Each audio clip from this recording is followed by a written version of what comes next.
प्रभु यीशु मसीह के नाम से सबको जय मसीह की। आज का वचन है जो कल के दिन में जो हमने वचन को देखा था उसी का कंटिन्यूटी को हम देखने वाले हैं, जो कि उत्पत्ति की किताब उसका 12 अध्याय 1 और 2 वचन, पहला और दूसरा वचन। यहोवा ने अब्राम से कहा, अपने देश और अपने कुटुंबियों और अपने पिता के घर को छोड़कर उस देश में चला जा जो मैं तुझे दिखाऊंगा, और मैं तुझसे एक बड़ी जाति बनाऊंगा और तुझे आशीष दूंगा और तेरा नाम महान करूंगा और तू आशीष का मूल होगा। मेरे प्रियो, कल के दिन में हम इस अध्याय का पहला वचन को हमने देखा है, जो कि हमने देखा कि यहोवा ने एक काम को नियुक्त किया, उनके राज्य को इस धरती में स्थापना करने के लिए उन्होंने प्लान बनाया, सोचा। उसके लिए एक व्यक्ति का अवश्य था, उस जगह उस वैकेंसी के लिए एक व्यक्ति को चुनना था। प्रभु परमेश्वर ने अब्राहम को चुना, क्योंकि अब्राहम जो है परमेश्वर के बाता हुआ काम करता था, परमेश्वर के भय मानकर परमेश्वर के आगे गिड़गिड़ाने वाले व्यक्ति था। उन्हें चुना। परमेश्वर का मर्जी इस तरह था कि वो अब्राहम को चुने और उनके द्वारा अपने राज्य को स्थापना करें। मेरे प्रियो, ठीक उसी तरह आप और हमें भी परमेश्वर ने चुना। इसलिए चुना है कि इस धरती में कुछ काम को करने वाले हैं, कुछ परमेश्वर के राज्य के काम को करने वाले हैं। उस काम के लिए व्यक्तियों के ज़रूरत है, इंसानों का ज़रूरत है। इसलिए हमें उस जगह पर उस काम को करने के लिए चुन लिया। हम परमेश्वर को चुने हैं, परमेश्वर का आराधना कर रहे हैं, परमेश्वर का वचन को सुन रहे हैं। इसका मतलब यह है कि परमेश्वर ने हमें चुना है। हम जो परमेश्वर के ऊपर विश्वास रखे हैं वो भी परमेश्वर का मर्जी है। आप जो भी इस वचन को सुन रहे हैं सब परमेश्वर की ओर से चुने गए हैं। हमें क्या करना चाहिए वो भी बात हमने कल के दिन में देखा, जो कि परमेश्वर जिस तरह कहा उस तरह अब्राहम ने उनके बात को माना, और परमेश्वर ने कहा अपने कुटुंबियों और अपने पिता के घर को छोड़कर उस देश में चला जा जो मैं तुझे दिखाऊंगा। अपने कुटुंबियों को और अपने पिता के घर को छोड़कर आने के लिए कहा। जो परमेश्वर दिखाता है उस देश में जाकर बसने के लिए कहा, क्योंकि उस जगह पे जाने से ही वो काम अब्राहम के द्वारा होगा। तो अब्राहम ने उस बात को माना और परमेश्वर जो भी आज्ञा दिया उस आज्ञा के अनुसार चला।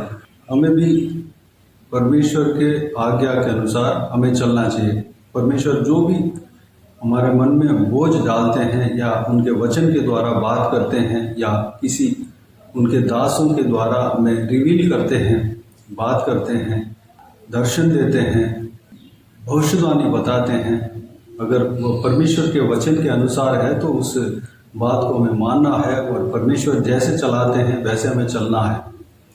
इवन अपने कुटुंबियों को छोड़ने के लिए भी अब्राहम तैयार हो गया।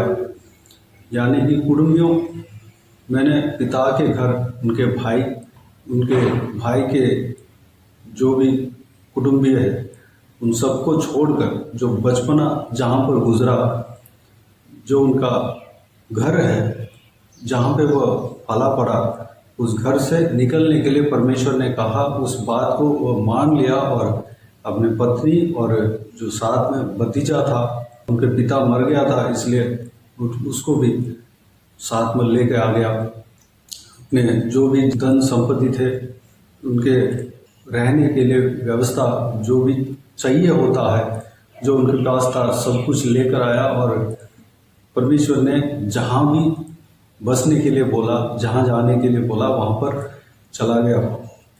मेरे प्रियो, हमें भी परमेश्वर बुलाया है। परमेश्वर ने जिस काम के लिए बुलाया है उस काम को हमें करना है। उसके लिए परमेश्वर के वचनों के अनुसार हमें चलना है। परमेश्वर जो आज्ञा देता है, हमारे लिए जो आज्ञा देता है, उस आज्ञा को हमें मानना है।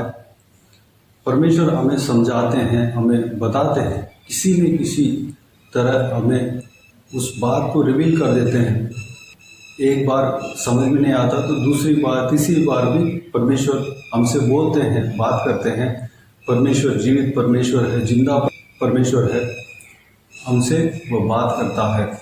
इस तरह अगर हम करेंगे, परमेश्वर जो भी आज्ञा देता है उस आज्ञा के अनुसार हम चलेंगे, कुछ भी त्यागने के लिए अगर हम तैयार हो जाएंगे, यानी कि मान लीजिए अब्राहम को, अपने कुटुंबियों को, अपने पिता के घर को त्यागने के लिए कहा, तो अब्राहम कुछ नहीं सोचा, छोड़कर आ गया।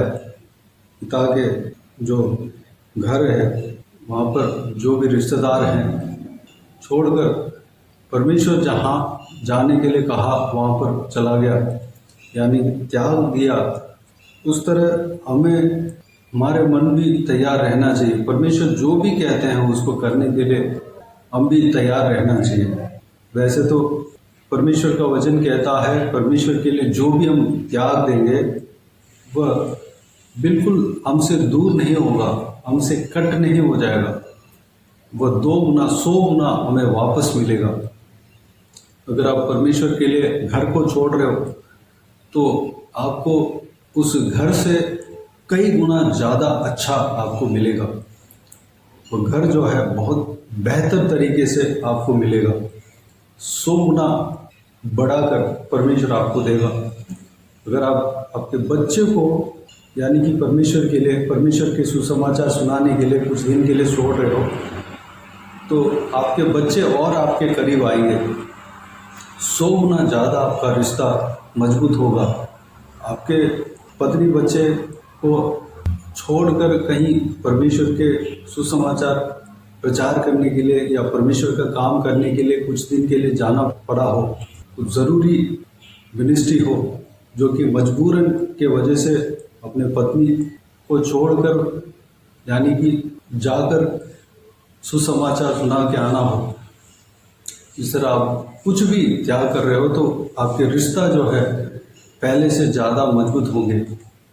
ये इस बात को जो है परमेश्वर का वचन कहता है। कुछ भी आप छोड़ रहे हो, अगर आप परमेश्वर के लिए अपने जो दादा परदादाओं का जो ज़मीन है, परमेश्वर उसको छोड़ने के लिए कह रहे हैं, तो आप छोड़ रहे हो तो वह जो है 100 गुना आपको मिलेगा। वही ज़मीन जो है और अच्छी तरह से आपको मिलेगा, वह बिल्कुल छूटेगा नहीं। आपके मन को परमेश्वर परखता है, परीक्षा देता है। उस परीक्षा में हमें जीतना है, स्थिर रहना है। परमेश्वर अब्राहम के जीवन में भी परीक्षा दिया, अपने एकलौते पुत्र को त्याग देने के लिए कहा, बलि देने के लिए कहा, लेकिन बलि करने नहीं दिया, बल्कि उस पुत्र को संभाला, परमेश्वर ने संभाला, वापस दे दिया, और उस पुत्र के द्वारा उनके वंश फैले थे। मेरे प्रियो, परमेश्वर हमें यूं ही छोड़ने वाला नहीं, परमेश्वर हमें त्यागने वाला नहीं। परमेश्वर हमें जो है अकेला रहने के लिए नहीं बुलाया है। परमेश्वर हमें सब कुछ छोड़कर, यानी कि गरीबी में रखने के लिए नहीं बुलाया है। हम परमेश्वर के लिए छोड़ने के लिए अगर हमारे अंदर मन हो, कुछ भी त्याग करने के लिए हमारे अंदर मन हो, तो परमेश्वर जो हम त्याग दिया है उसको 100 गुना वापस हमें देगा। मेरे प्रियो, ठीक इसी तरह हमें भी कुछ भी त्याग देने का मन हमारे अंदर होना चाहिए। जिस तरह अब्राहम ने अपने कुटुंबियों और अपने पिता के घर को छोड़ दिया, परमेश्वर उनके जीवन में बहुत सारे आशीषें दिया। जो भी छोड़ा कई गुना उन्हें वापस दिया। क्या दिया? परमेश्वर जिस तरह उन्हें उनके लिए वाचा दिया है, क्या वाचा दिया है? अब्राहम को एक बड़ी जाति बनाने का वाचा दिया है, और उन्हें आशीष देने का वाचा दिया है, और उनका नाम को महान करने का वाचा दिया है, और उन्हें आशीष का मूल करने का वाचा दिया है। ये सारा आशीषें उनके जीवन में हुआ है। मेरे प्रियो, अगर हम परमेश्वर के आज्ञा के अनुसार चलेंगे, परमेश्वर जो कहते हैं उस बात के अनुसार अगर हम चलेंगे तो परमेश्वर इसी तरह हमें आशीष देगा, हमारे द्वारा एक बड़ी जाति बनाएगा, हमें बहुतायत से आशीष देगा, हमारे नाम को महान करेगा। हम पृथ्वी में फैलेंगे, ना कि छोटे होंगे, और पृथ्वी में हम फैलेंगे। परमेश्वर हमें बहुतायत से आशीष देगा और हमारे नाम को महान करेगा और हमें आशीष का मूल करेगा। मेरे प्रियो, इस आशीष को हम पाने के लिए अब्राहम की तरह परमेश्वर का आज्ञाओं को मानना है। इस वचन के अनुसार, इस वचन के द्वारा जो भी हमने मनन किया, अब्राहम की तरह हम परमेश्वर के लिए कुछ भी त्याग देने का मन हमारे अंदर होने के लिए अपने आप को परमेश्वर के हाथों में समर्पित करें। आइए हम प्रार्थना में जाएं। स्वर्ग पिता दयालु परमेश्वर, आपको धन्यवाद देता हूँ आज के इस आपके बहुमूल्य वचन के लिए धन्यवाद देता हूँ परमेश्वर। बीते हुए दिनों में हमें संभाला, बचाया, सुरक्षित रखा, सारे बातों के लिए आपको धन्यवाद देता हूँ। इस वचन के अनुसार हमें चलाना पिता। अब्राहम जिस तरह आपके लिए कुछ भी त्याग देने का उनके अंदर मन था, परमेश्वर हमारे अंदर भी देना परमेश्वर पिता। अपने कुटुंबियों को, अपने पिता के घरों को परमेश्वर आपके कहने के अनुसार छोड़ा पिता। हम भी कुछ भी छोड़ने का मन हमारे अंदर देना पिता। हम भी कुछ भी छोड़ने पाए, आपके लिए कुछ भी छोड़ने पाए पिता। तैयारी हमारे अंदर देना पिता। अगर हम कोई भी चीज़ को आपके लिए त्यागते हैं तो वो परमेश्वर बिल्कुल हमसे दूर नहीं होगा, छूट नहीं जाएगा, बल्कि कई गुना वापस हमें बढ़कर मिलेगा पिता। 100 गुना बढ़ाकर हमें आप देंगे पिता। धन्यवाद देता हूँ परमेश्वर।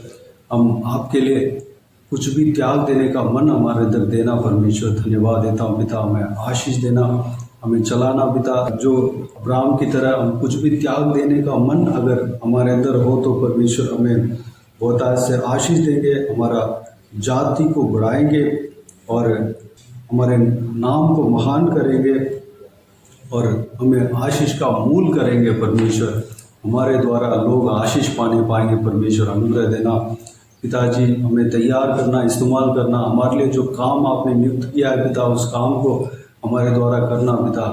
हम उस काम को जो आपने नियुक्त किया है पिता, आपने बनाया, प्लान बनाया परमेश्वर, उस काम को करने के लिए हमें परमेश्वर हम तैयार होने पाए पिता। अनुग्रह देना। हालेलुया। सारा दिवस इस वचन के अनुसार, जो इस वचन के द्वारा जो भी हमने मनन किया, उस बात के अनुसार तैयार होने पाए परमेश्वर, कार्य करने पाए। अनुग्रह देना। जो कि विजन इस वीडियो को देख रहे हम सभी के जीवन में कार्य करना पिता। किसी को भी कोई भी कमी घटी ना होने देना, भरपूर आशीष देना। कोई भी जन बीमार हो उनको आपके हाथों में सौंपते, उन्हें छूना, चंगा करना प्रभु यीशु मसीह के नाम से चंगा होने पाए। अगर किसी को दुख हो, तकलीफ हो, सारा दुख तकलीफ को दूर करना, परेशानी को दूर करना, आंसू को पहुँचना। जिनको जो कुछ भी प्रार्थना का विषय है, सारा प्रार्थना का विषय का उत्तर देना पिता। महिलाओं को आपके हाथों में सौंपते हैं, छोटे बच्चों को आपके हाथों में सौंपते हैं, बुजुर्ग व्यक्तियों को आपके हाथों में सौंपते हैं। हर एक के संग रहना, सुरक्षित रखना पिता। जो कोई भी जन जो कुछ भी काम करते हैं, उनका कामों में, नौकरी में, पढ़ाई में, बिजनेस में, घर के काम में, हर एक कामों में आशीष देना पिता, तरक्की देना परमेश्वर। धन्यवाद। बाकी सारे बातों को आपके हाथ में सौंपते हैं। सारा आदर, महिमा, जलाल आपको मिलते रहे। सारा दुआ प्रार्थना को प्रभु यीशु मसीह के नाम से मांगते हैं, सुन और ग्रहण कर। आमीन आमीन। प्रभु यीशु मसीह के नाम से प्रभु यीशु मसीह का आशीष और अनुग्रह हम सभी के ऊपर बने रहे। आमीन आमीन। मेरे प्रिय, इस चैनल को सब्सक्राइब करें और शेयर करें। अगर किसी को भी प्रार्थना का विषय हो तो डिस्क्रिप्शन में दिए हुए नंबर पर कॉल करके प्रार्थना करा सकते हैं। हम आपके लिए प्रार्थना करेंगे। आप अपने व्यक्तिगत प्रार्थना में हमारे लिए प्रार्थना कीजिए। सेवकाई के लिए, सेवकाई का उन्नति के लिए, सेवकाई में जुड़े हुए हर एक जन के लिए, हर एक आत्मिक उन्नति के लिए, तरक्की के लिए, आत्मिक आशीष के लिए, संसारिक आशीष के लिए, पारिवारिक आशीष के लिए प्रार्थना करें। प्रभु यीशु आप सबको आशीष दे। इस सेवकाई के द्वारा परमेश्वर आपके जीवन में कार्य किया हो वो भी हमें बता सकते हैं, ताकि हम सब मिलकर परमेश्वर को धन्यवाद दे सके, महिमा कर सके। प्रभु यीशु आप सबको आशीष दे। आमीन आमीन।